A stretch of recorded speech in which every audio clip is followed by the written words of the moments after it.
The phone call lasted exactly 17 minutes. 17 minutes that would shake the very foundations of the British royal family and expose secrets that had been carefully buried for decades. When Prince Charles dialed his son William's number on that cold February morning in 2024, neither man knew they were about to uncover a truth so shocking it would redefine everything they thought they knew about love, loyalty, and the woman who had become queen consort. What started as a routine father-son conversation about upcoming royal duties would spiral into the most explosive revelation in modern royal history. The truth about Camilla Parker Bowles wasn't just complicated, it was devastating.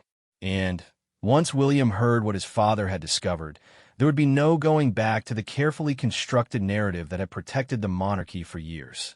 Some secrets are meant to stay buried. Others demand to see the light, no matter the cost.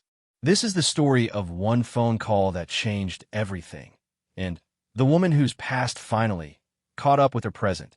Charles sat in his private study at Clarence House, staring at the manila envelope that had arrived by special courier just hours earlier.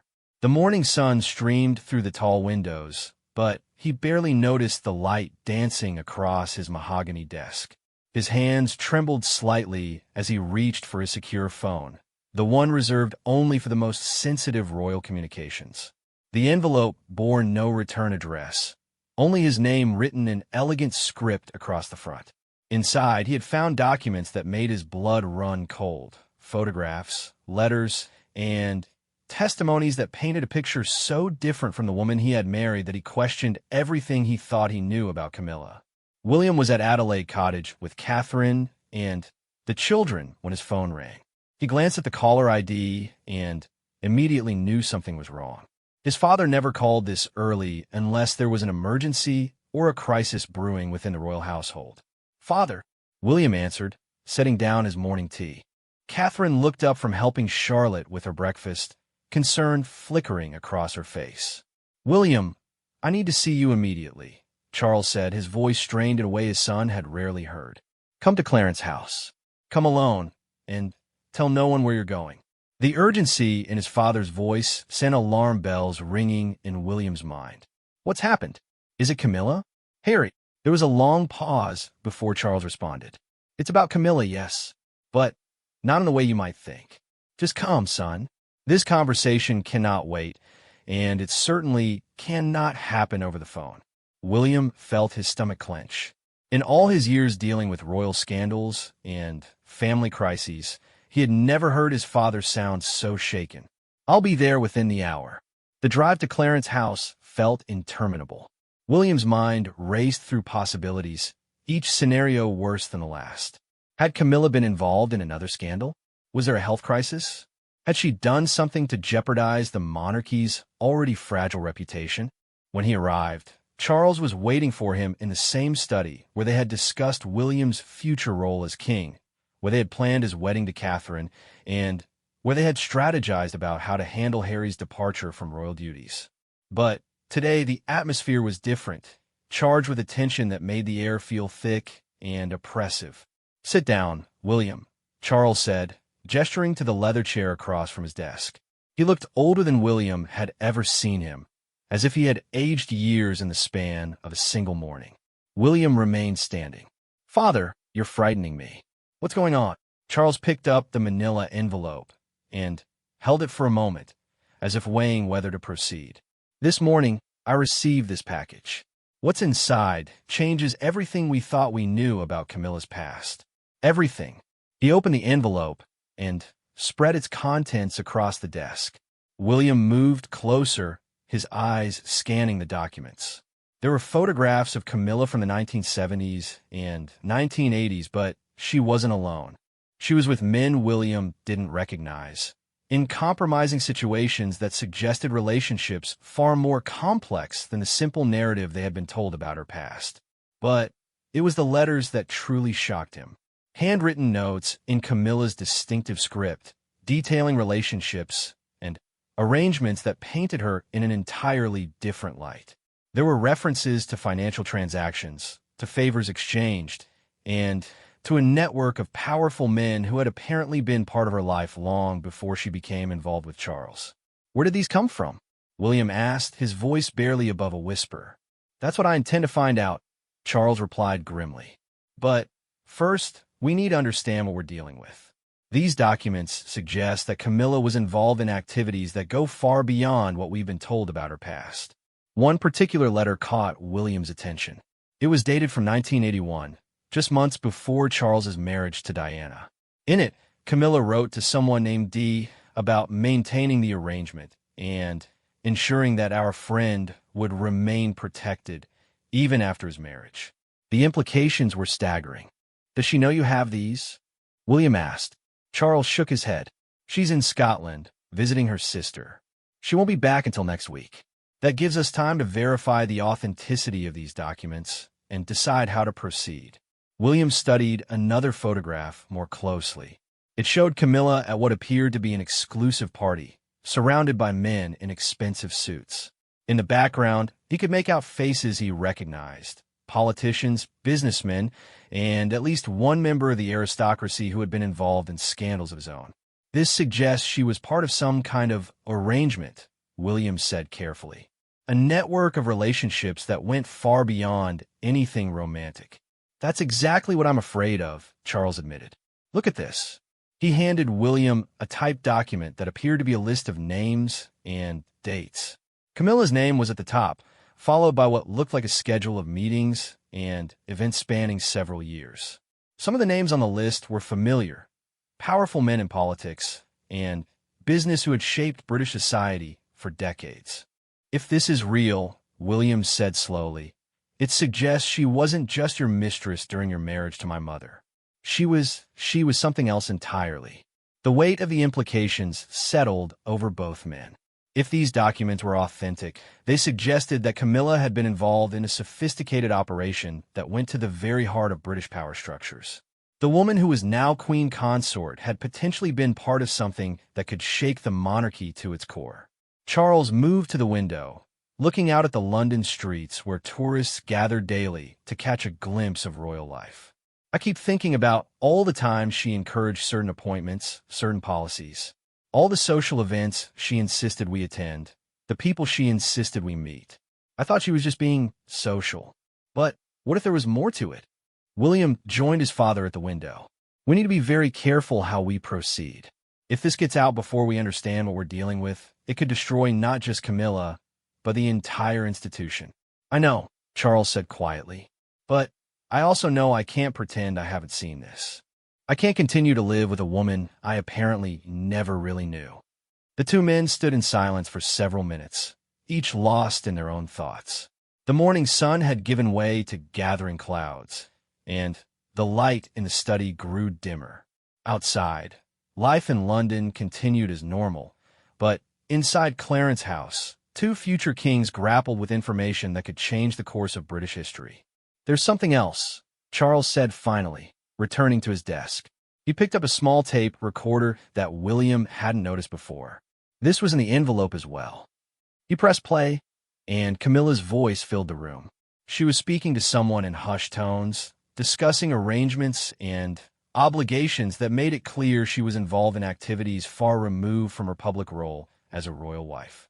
The recording was dated just 6 months earlier. William felt the ground shift beneath him. This wasn't just about Camilla's past. It was about her present as well. Whatever she had been involved in, it was apparently ongoing. We need help, William said finally. This is beyond what we can handle alone. Charles nodded grimly. I've already made some discreet inquiries. There are people who can help us verify these documents and understand what we're really dealing with. But, William, once we start down this path, there's no going back. Whatever we discover, however this ends, nothing will ever be the same.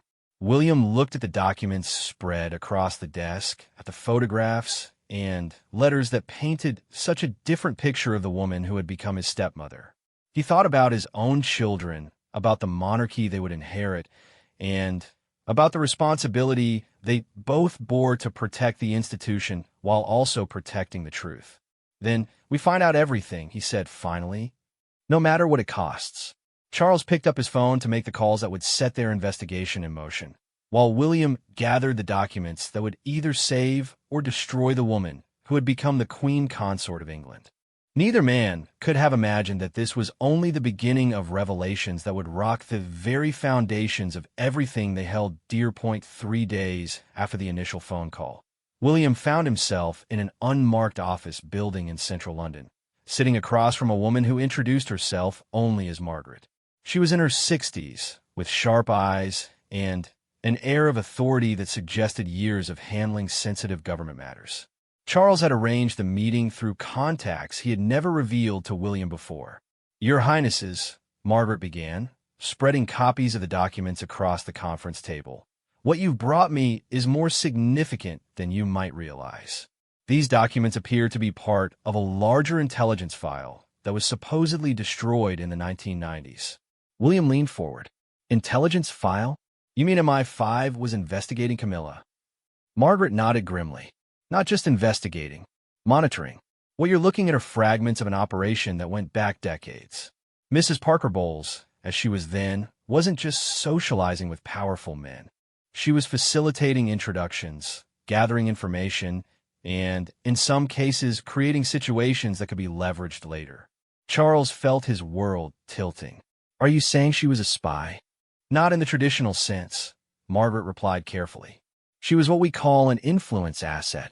Someone who moves in the right circles, who has access to the right people, and who can create opportunities for information gathering or political influence.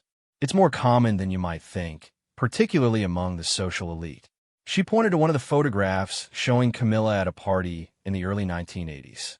"This event, for instance, it was hosted ostensibly as a charity fundraiser, but our records show it was actually an opportunity for certain foreign nationals to meet with British politicians and businessmen.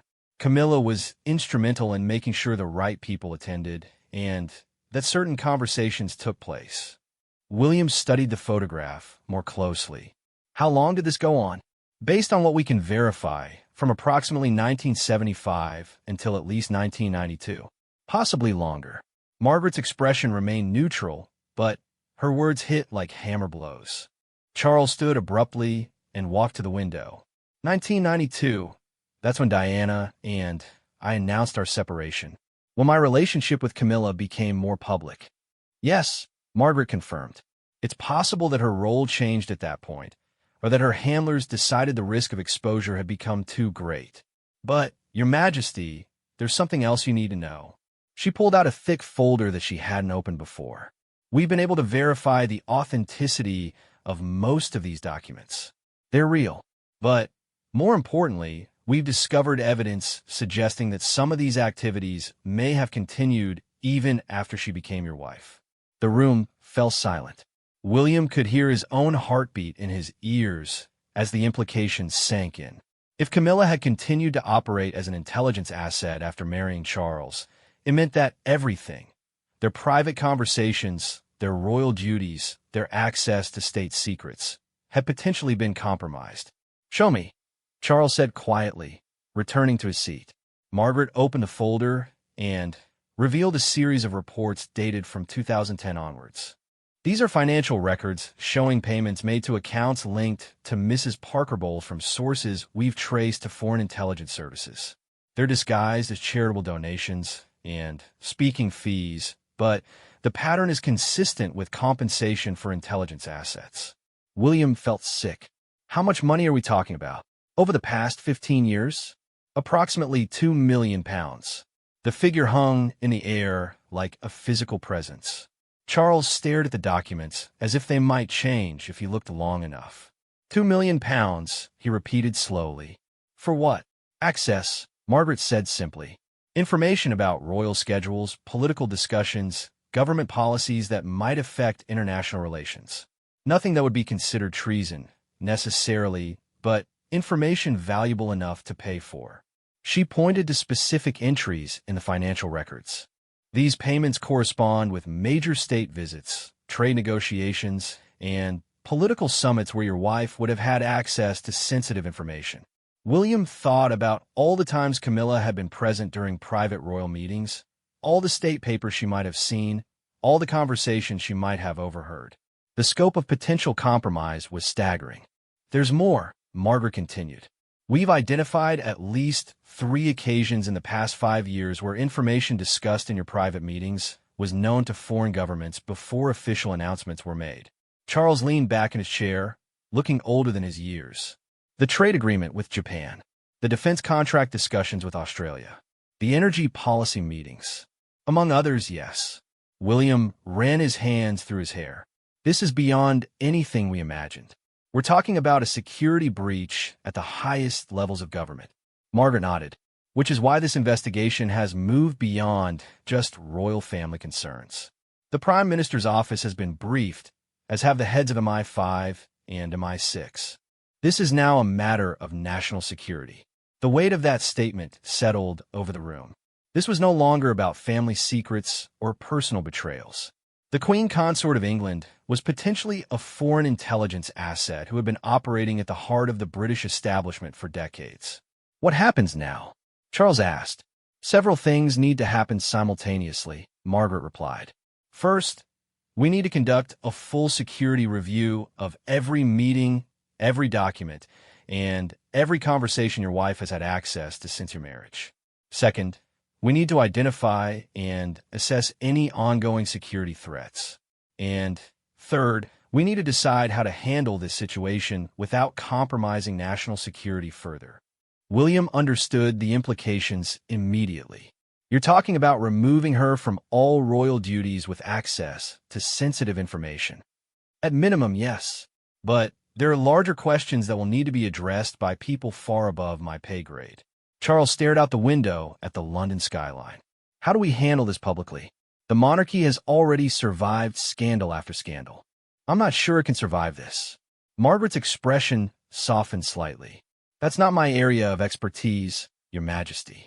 But I will say this, the longer this remains hidden, the more damaging it will be when it eventually comes to light. And with this many people now aware of the situation, it will come to light. She gathered the documents back into their folders. You have perhaps a week before decisions will be made for you. I strongly recommend that you use that time to consider your options very carefully.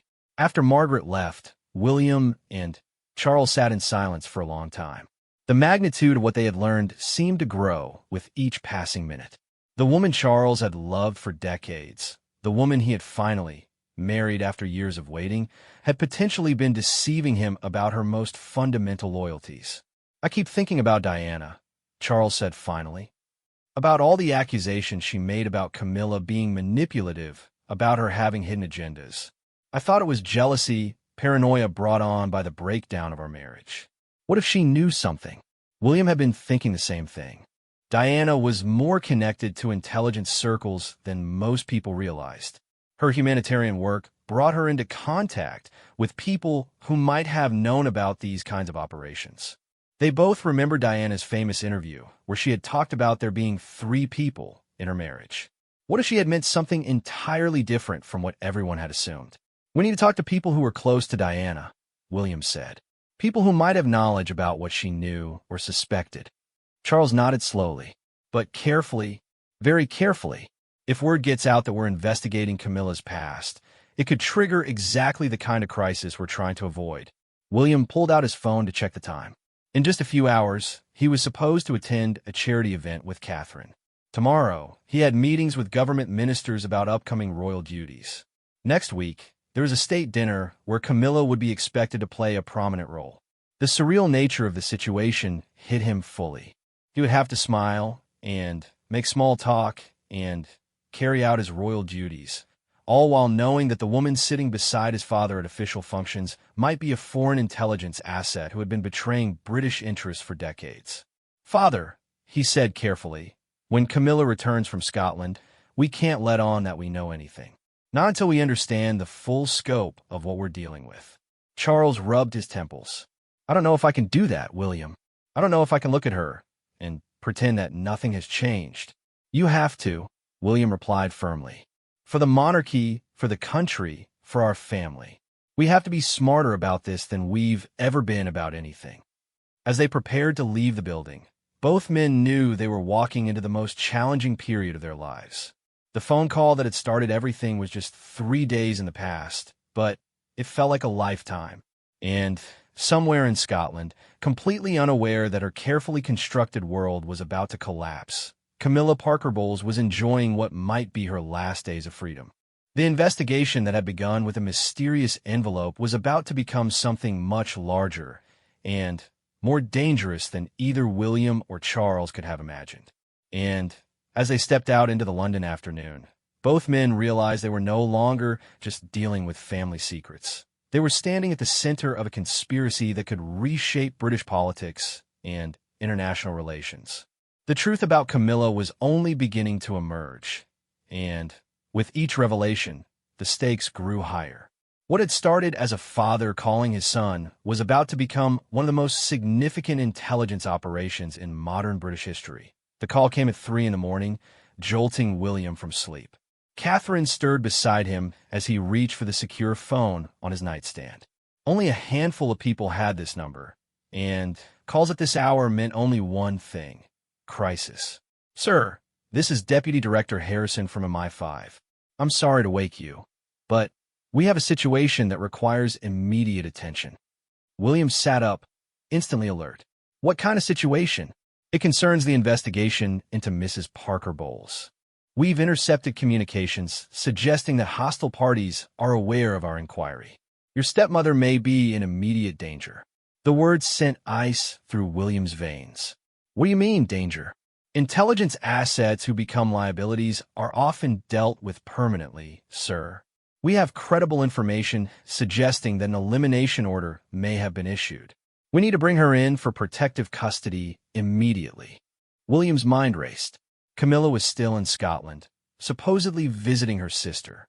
If foreign agents were moving against her, she was isolated and vulnerable. But bringing her into protective custody would expose the entire investigation. "Have you informed my father?" "He's being briefed simultaneously. We need both of your authorizations to proceed with the extraction." William looked at Catherine, who was now fully awake and listening with growing concern.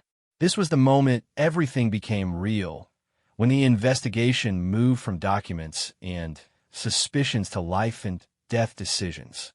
"Do it," William said. "Whatever it takes to keep her safe." 2 hours later, William was back at the secret government facility, but this time the atmosphere was chaotic. The room buzzed with activity as intelligence officers coordinated what they were calling Operation Safeguard. Charles was already there, looking haggard and drawn. They found her cottage under surveillance, Charles said without preamble. At least 3 operatives, possibly more. Professional teams with long-range weapons. Margaret approached them with a tablet showing real-time satellite imagery of the Scottish countryside. "We've extracted Mrs. Parker Bowles successfully. She's being brought to a secure location, but she's asking questions we can't answer without your authorization." William studied the satellite images, seeing the cottage where Camilla had been staying, now surrounded by unmarked vehicles. What exactly does she know? She knows she's been taken into protective custody. She knows it's related to national security. But she doesn't know that we're aware of her activities or that we have the evidence we've gathered. Deputy Director Harrison joined them, his expression grim. "Your Highnesses, we have a more immediate problem. The surveillance teams weren't just watching Mrs. Parker Bowles. They were monitoring our investigation. They know we have the documents." The implications hit like a physical blow. If hostile intelligence services knew that Britain was aware of Camilla's activities, they would assume she had been compromised and flipped. That made her a liability to be eliminated and a source to be interrogated by British intelligence. "We're in a race now," Harrison continued. "They'll try to silence her before she can reveal whatever she knows about their operations. And they'll try to eliminate anyone else who might have information about the network she was part of." Charles gripped the back of a chair. "Are you saying we're all in danger?" "Potentially, yes. Anyone connected to this investigation is now at risk." William felt the weight of responsibility settling on his shoulders. His decision to pursue the truth had put not just Camilla in danger, but potentially his father, his wife, his children. The royal family's security protocols were extensive, but they weren't designed to protect against professional assassination teams. "What about our children?"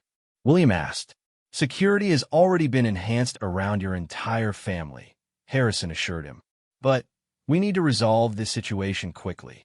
The longer it drags on, the more dangerous it becomes for everyone involved. Margaret pulled up a new screen showing a map of London with red dots marking various locations.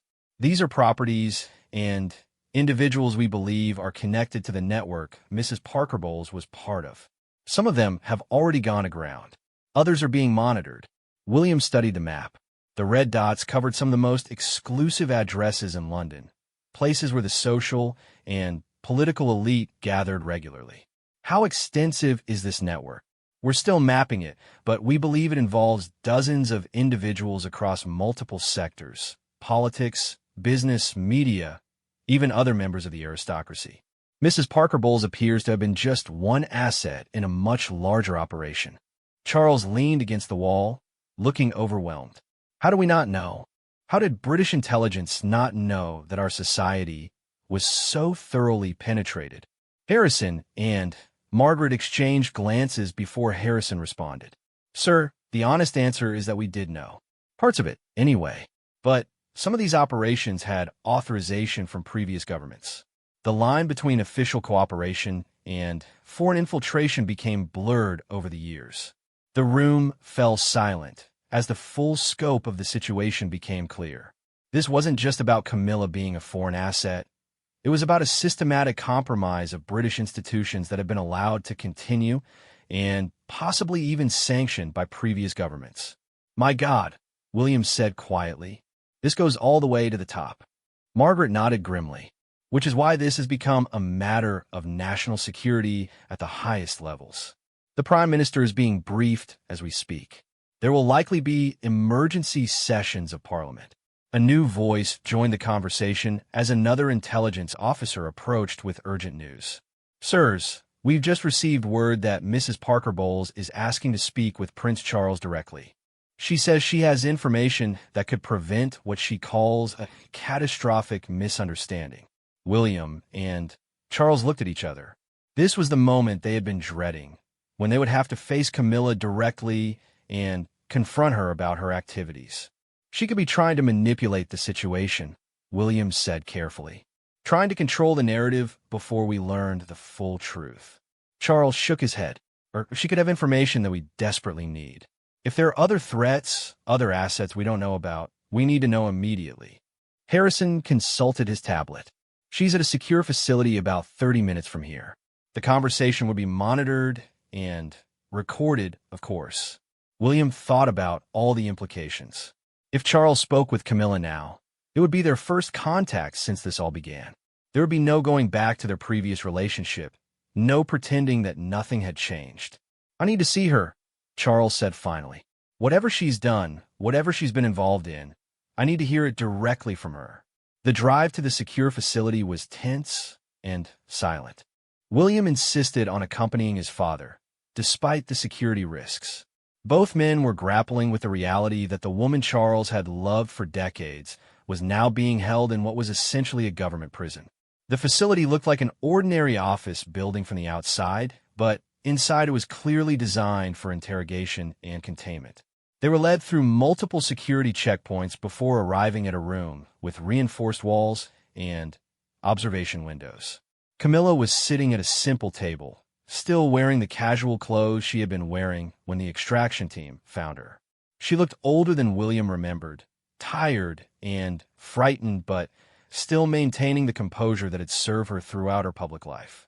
When Charles entered the room, her face crumpled with relief. Charles, thank God. I've been so frightened. They won't tell me what's happening.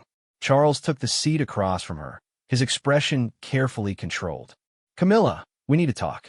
About your past, about activities you've been involved in that we weren't aware of. Her face went pale. What do you mean?